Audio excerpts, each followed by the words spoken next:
Iran আজকে যুক্তরাষ্ট্রকে বলেছে যে আমাদের এই অঞ্চল ছেড়ে চলে যাও।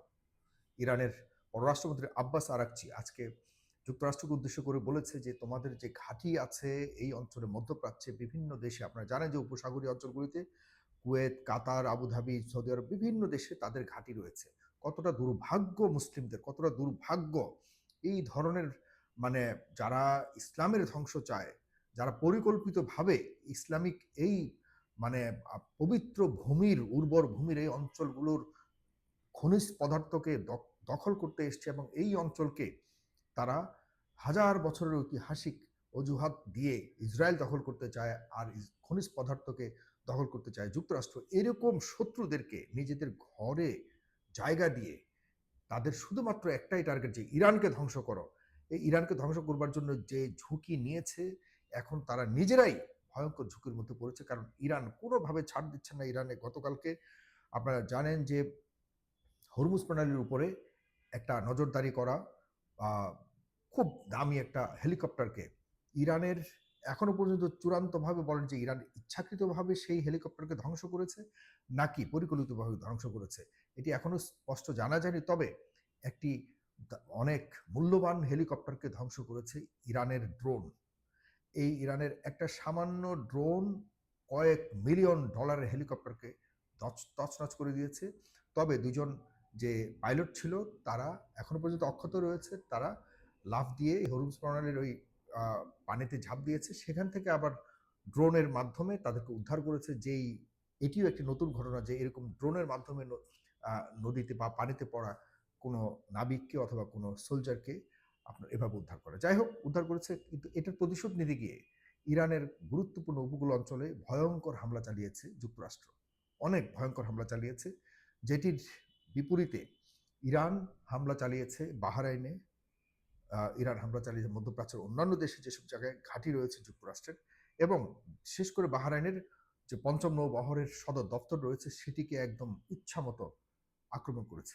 এখন কথা হলো, থেমে থেমে এই ধরনের আক্রমণগুলি চলছে, যেখানে বলা হচ্ছে যে যুদ্ধবিরতি কার্যকর হয়েছে, এবং গতকালকে আমরা শুনেছি যে আর কেউ কাউকে হামলা করবে না। যুক্তরাষ্ট্রের সাথে অনেকদিন ধরে আলোচনার জন্য আলোচনার টেবিলে রয়েছে, এবং ইরান পাকিস্তানের মধ্যস্থতায় সেটি প্রায় চূড়ান্ত পর্যায়ে রয়েছে বলে যুক্তরাষ্ট্রের দাবি। যদিও এখন পর্যন্ত ইরান বলছে যে কোনো ধরনের চূড়ান্ত সিদ্ধান্ত হয়নি, কারণ যুক্তরাষ্ট্র যেটি চাচ্ছে এটি হলো আমাদের, মানে যুক্তরাষ্ট্রের প্রয়োজন হলো ইউরেনিয়াম এনরিচমেন্ট টোটালি বন্ধ করতে হবে, এবং যাতে কোনো দিনও ইরান পারমাণবিক অস্ত্রের মালিক হতে না পারে। ইরান স্পষ্ট করে বলেছে যে কোনোভাবে এটি সম্ভব নয়। আমাদের পারমাণবিক অস্ত্র তৈরির এই প্রযুক্তি আমরা অর্জন করবই, 60% অর্জন করেছি, আর মাত্র চেষ্টা করলে তারা কিছুদিনের মধ্যেই পূর্ণাঙ্গ 90 ভাগ ইউরেনিয়াম সমৃদ্ধ করেই কিন্তু তারা আণবিক বোমার অধিকারী হতে পারে, যেটি তাদের শুধুমাত্র ইচ্ছার উপরে নির্ভর করে। তবে তারা যেহেতু কথা দিয়েছে যে না, আমরা এখন কোনো ধরনের বোমা তৈরি করতে চাচ্ছি না, আমরা ধীরে ধীরে করব। তবে যুক্তরাষ্ট্র চাচ্ছে যে কোনোভাবেই তারা যাতে কোনো দিনও পারমাণবিক বোমা তৈরি করতে না পারে, সেই নিশ্চয়তা পাওয়ার আগ পর্যন্ত তারা এই অঞ্চল থেকে যাবে না বা এই যুদ্ধ বন্ধ করবে না। সুতরাং এখানেই যুক্তরাষ্ট্রের প্রেসিডেন্ট শুধুমাত্র মৌখিক সার্ভিস দিয়ে দিয়ে এখনো পর্যন্ত এই যুদ্ধটাকে চালিয়ে যাচ্ছে, এবং তার যে ভক্তকুল রয়েছে, তার যে বিশাল সাম্রাজ্য রয়েছে, বিশাল তার যে জনপ্রিয়তা, তার তথাকথিত জনপ্রিয়তা রয়েছে, সেটিকে এখন বড় ধরনের হুমকিতে ফেলে দিয়েছে সে নিজেই। সে বলেছে যে আমরা ইরানের যুদ্ধ 3 দিনে বিজয় লাভ করে ফিরে যাব। সেটি আজকে প্রায় 3 মাসের মতো হয়ে গেল, কিছুই করতে পারেনি। এদিকে ইসরায়েলকে চমৎকারভাবে জবাব দিয়েছে ইরান। ইরানের যে হামলা ইসরায়েল দেখেছে, আমার মনে হয় না ইরান আর ইসরায়েল আর ভুল করবে। আপনারা জানেন যে লেবাননে গত কদিন যাবত, সেই শুরু থেকেই তার কত বড় ধান্দা, মানে কত বড় ধান্দাবাজ এই নেতানিয়াহু। এদিকে সবাইকে যুদ্ধে ব্যস্ত করে দিয়ে সে সুন্দরভাবে আপনার বৈরুত পর্যন্ত দখলে চলে গেছে। এটি এখন বুঝতে পেরে ইরান বলে দিয়েছে যে যুদ্ধ শুধুমাত্র ইরান আর যুক্তরাষ্ট্র নয়, এই যুদ্ধ বা এই আলোচনা এবং এই পিস ডিল, এই যুদ্ধবিরতি সবকিছুর মধ্যে অবশ্যই লেবানন সংযুক্ত থাকতে হবে। এখন এখন শুধুমাত্র এই যুদ্ধটা যদি যুদ্ধবিরতির আলোচনাও হয় এবং যুদ্ধ বন্ধও হয়, তাহলে আমাদের যে ভয়টা ছিল যে ইসরায়েল হয়তো প্যালেস্টাইনকে আর লেবাননকে হয়তো চূড়ান্ত অবস্থায় দখলের মধ্যে নিয়ে যাবে না, আমরা ইরানকে ধন্যবাদ দিতেই হবে। ইরানকে ধন্যবাদ না দিয়ে আপনি পারবেন না। যারা দেখছেন প্রিয় ভাইয়েরা, ইরান এই যুদ্ধবিরতির আলোচনার মধ্যেই লেবাননকে যুক্ত করে দিয়েছে। সুতরাং কেন ইসরায়েল বা নেতানিয়াহু এখন অসন্তুষ্ট, মানে যদি কোনো না কোনো বিনিময়ে ইরানের সাথে যুক্তরাষ্ট্র যদি কোনো একটা চুক্তিতে চূড়ান্ত অবস্থায় চলে যায়, তাহলে কিন্তু ইসরায়েলিদের যে একটা ফেক আশা দিয়ে রেখেছে নেতানিয়াহু যে আমি এখন আমার যে কথা দিয়েছে, আমাদের যে এক্সপানশন করবার, আমাদের গ্রেটার ইসরায়েল করবার যে স্বপ্ন আমরা বাস্তবায়নের পথে, সেই জন্য আমরা গাজাকে দখল করেছি, এরপর আমি লেবাননকে দখল করব, সেটি ভেস্তে যাবে। খনিজ পদার্থের জন্য তো আর যুদ্ধ করতেছে না আগের, তেলের জন্য, গ্যাসের জন্য, এগুলোর জন্য তো আর ইসরায়েল যুদ্ধ করছে না। ইসরায়েল যুদ্ধ করছে তাদের গ্রেটার ইসরায়েলের জন্য। সুতরাং সেটি এখন মার খেয়ে যাবে, কারণ ইরান বুঝতে পেরেছে যে না, এই শয়তান তো আসলেই গ্রেটার ইসরায়েল বানানোর জন্য এদিকে ধান্দায় আছে।